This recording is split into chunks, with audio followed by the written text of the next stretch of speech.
Quelles évolutions pour le dispositif de sauvetage du nouveau vaisseau spatial russe?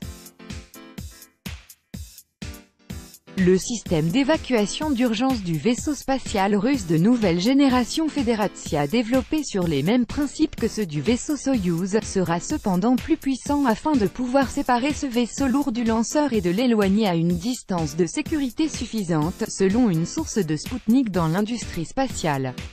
La tour de sauvetage du vaisseau spatial russe de nouvelle génération Federatia sera similaire à celle du vaisseau Soyouz, a annoncé à Sputnik une source au sein de l'industrie spatiale, ajoutant qu'elle aura toutefois une plus grande puissance.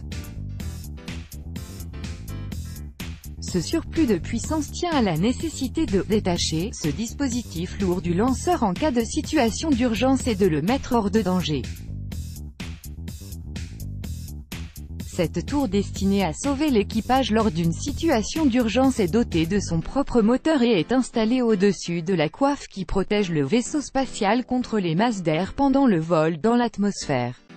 La tour de sauvetage pour le vaisseau Federatia est développée par le bureau d'études en construction mécanique Iskra qui construit en série le dispositif pour les vaisseaux Soyouz. Son principe ne changera en rien de celui du dispositif installé sur les vaisseaux Soyouz et qui a fait ses preuves. Mais étant donné que la masse du Federatia sera 2 ou 3 fois plus grande, en fonction de sa destination, la longueur de la tour sera augmentée et au lieu de 4 actuellement, elle aura 8 cônes de moteur. En outre, les moteurs utiliseront un carburant solide plus concentré afin d'augmenter la puissance, a développé l'interlocuteur de Sputnik. Il a ajouté que les travaux sont au stade de pré-projet et que le système sera analogique, sans utilisation d'équipements informatiques. Le lanceur Soyouz FG avec le vaisseau habité Soyouz MS-10 qui a décollé le 11 octobre du cosmodrome de Baïkonour avec le russe Alexei Ovtchinine et l'américain Mika Haga à son bord a connu une panne 2 minutes après son départ. Le système d'évacuation de l'équipage s'est correctement déclenché et la capsule du Soyouz MS-10 s'est posée non loin de la ville kazakh de Yezkazgan.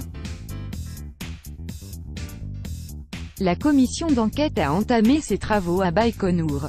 Il s'agit du premier accident impliquant un lanceur Soyouz FG en 35 ans.